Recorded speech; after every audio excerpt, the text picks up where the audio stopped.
Hello बच्चों, कैसे आप सब। आज की वीडियो में हम लोग क्लास 10 के विष और ऑब्जेक्टिव्स के बारे में बात करेंगे। तो यहाँ कह रहा है कि वृत्त का क्षेत्रफल होता है। वृत्त का क्षेत्रफल क्या होता है? तो वृत्त का क्षेत्रफल होता है पाई आर स्क्वायर, ठीक है।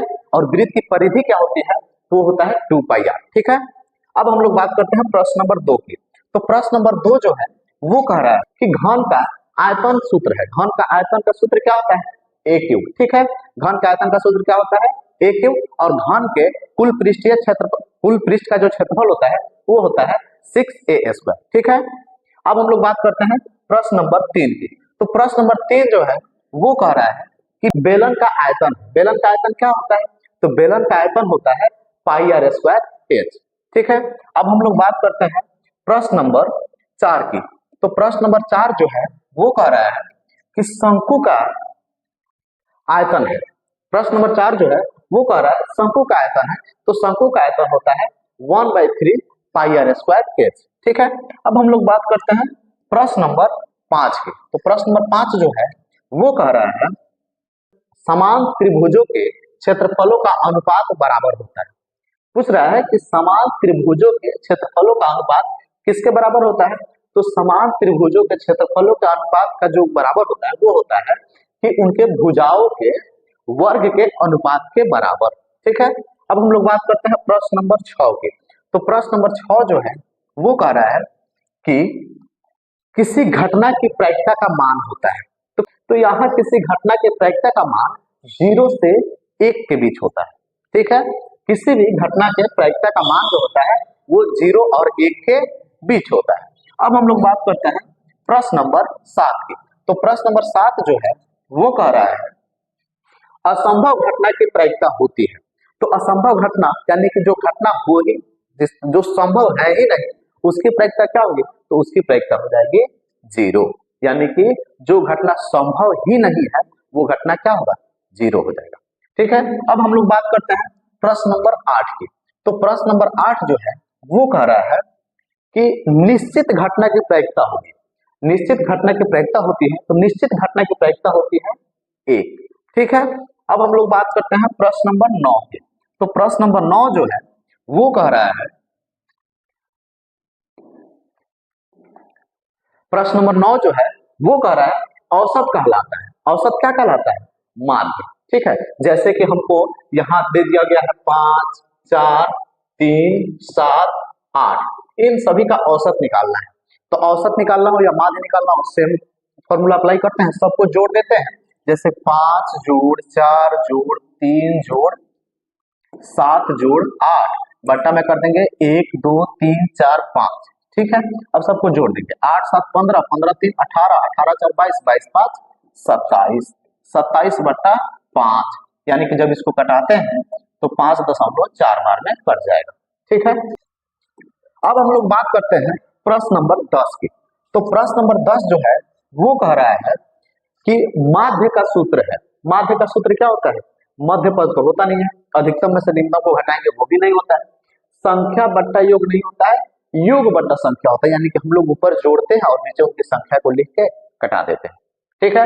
अब बात करते हैं प्रश्न नंबर 11 की।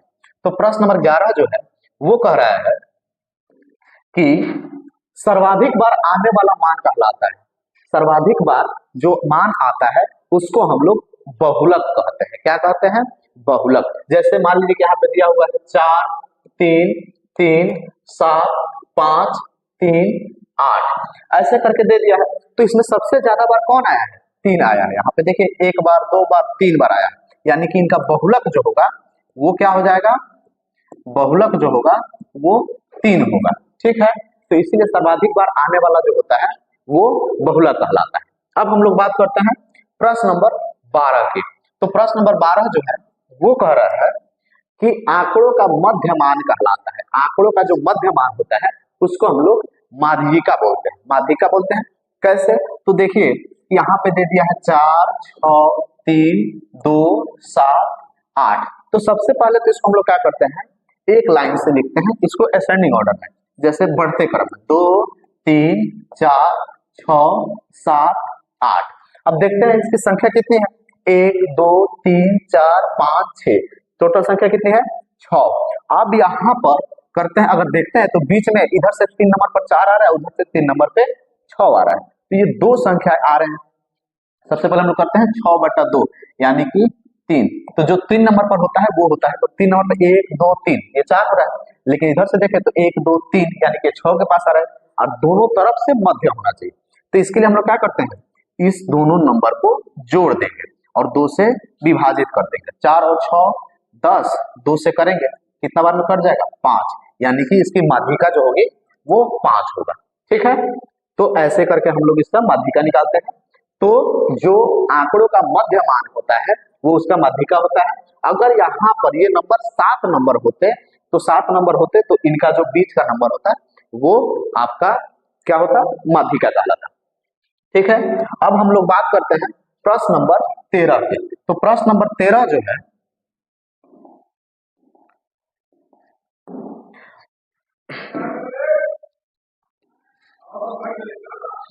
अब हम लोग बात करते हैं प्रश्न नंबर 13 की। तो प्रश्न नंबर 13 जो है वो कह रहा है कि दो संख्याओं का एलसीएम सदैव होता है। दो संख्याओं का एलसीएम क्या होगा, दोनों से छोटा, ऐसा होता ही नहीं है। तो दो संख्या है उनका जब हम लसन निकालेंगे, एलसीएम निकालेंगे, तो वो उन संख्याओं से छोटा हो ही नहीं सकता है। शून्य तो होगा नहीं, ऋणात्मक होगा नहीं, तो वो क्या होगा, दोनों से बड़ा या दोनों के बराबर। अगर 10 का 20 का निकालते हैं तो उसका जो लसन होगा वो 20 होगा, यानी कि 20 के बराबर है लेकिन 10 से बड़ा होगा।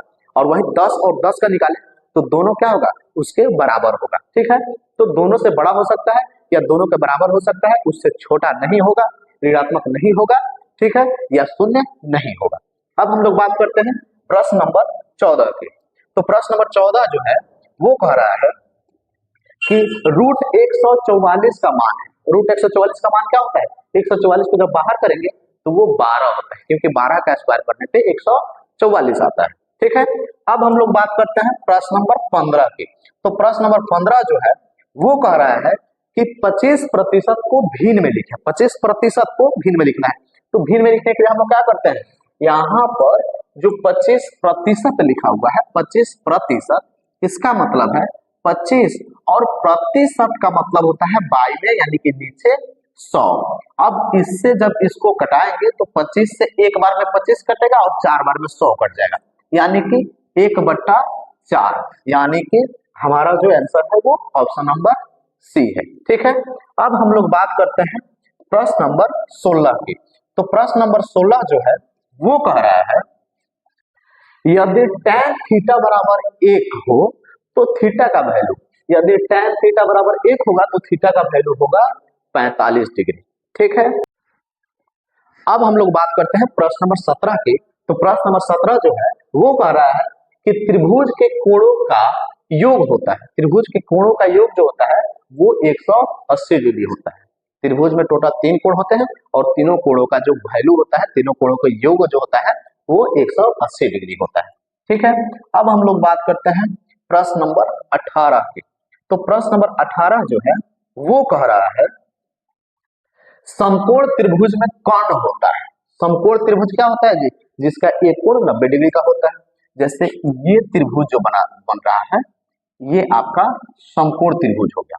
ठीक है, तो इसमें सबसे बड़ा कौन सा होता है, तो ये आपका कर्ण जो होता है, ये यहाँ पे जो दिख रहा है आपको, जैसे ए बी सी, तो ए सी जो है वो कर्ण है और कर्ण सबसे बड़ा होता है। तो सबसे त्रिभुज में कर्ण क्या होता है, वो सबसे बड़ा होता है। ठीक है, अब हम लोग बात करते हैं प्रश्न नंबर 19 की। तो प्रश्न नंबर 19 जो है वो कह रहा है, प्रश्न नंबर 19 जो है वो कह रहा है कि पाइथागोरस प्रमेय लागू होता है। पाइथागोरस प्रमेय किसमें लागू होता है, समकोण त्रिभुज में। पाइथागोरस प्रमेय किसमें लागू होता है, समकोण त्रिभुज में। अब जो है प्रश्न नंबर 20 जो है वो कह रहा है कि 0 1 है। 0 क्या है, अभाज्य संख्या है कि संयुक्त संख्या है कि ना ही अभाज्य और ना ही संयुक्त या पूर्ण वर्ग। तो देखिए अभाज्य संख्या के लिए उस संख्या के, किसी भी संख्या के कम से कम 2 फैक्टर्स होने चाहिए और अधिकतम भी 2 ही फैक्टर्स होने चाहिए। यानी कि अगर वो 1 से और खुद से विभाजित है तो अभाज्य संख्या है। जो 0 इस रूल को फॉलो नहीं कर रहा है, 0 जो है वो सिर्फ 0 से विभाजित है, बाकी किसी से विभाजित नहीं है। यानी कि अब ऐसे देखिए जीरो जो है वो जीरो से भी विभाजित है और बाकी अन्य संख्याओं से भी विभाजित है, लेकिन ये जो जीरो है ये अभाज्य संख्या में नहीं आता है, क्योंकि अभाज्य संख्या जो शुरू होता है वो 2 से शुरू होता है। ठीक है, अब वहीं पे बात करें तो संयुक्त संख्या जो है वो संख्या यानी कि कंपोजिट नंबर जिसके 2 से ज्यादा फैक्टर होते हैं, और संयुक्त संख्या कहां से शुरू होता है, 4 से शुरू होता है। ठीक है, अब देखें तो ये जो है ऑप्शन नंबर सी जो है ये आपका सही ऑप्शन है। जीरो क्या है, तो न अभाज्य है न संयुक्त है, ये आपका सही विकल्प है। अब यहाँ पे देखिए बहुत बच्चे कंफ्यूज हो जाते हैं कि पूर्ण वर्ग भी तो हो सकता है, क्योंकि जीरो का स्क्वायर बराबर जीरो लिख सकते हैं ऐसे करके, जीरो का स्क्वायर बराबर जीरो। लेकिन जब हम लोग यहाँ पर ऐसे बात करते हैं तो पूर्ण वर्ग होने के लिए ये संख्या जो है उसको नेचुरल नंबर होना चाहिए। क्या होना चाहिए, नेचुरल नंबर। तो नेचुरल नंबर जो होता है वो 1 से शुरू होता है, यानी कि प्राकृत संख्या होनी चाहिए, और ये कहां से शुरू होता है, 1 से शुरू होता है। तो जीरो जो है वो पूर्ण वर्ग की नहीं है, तो हमारा ऑप्शन नंबर सी जो है वो सही ऑप्शन है। ठीक है, वीडियो को यहीं पे समाप्त करते हैं, फिर मिलते हैं अगले क्लास में, तब तक के लिए धन्यवाद।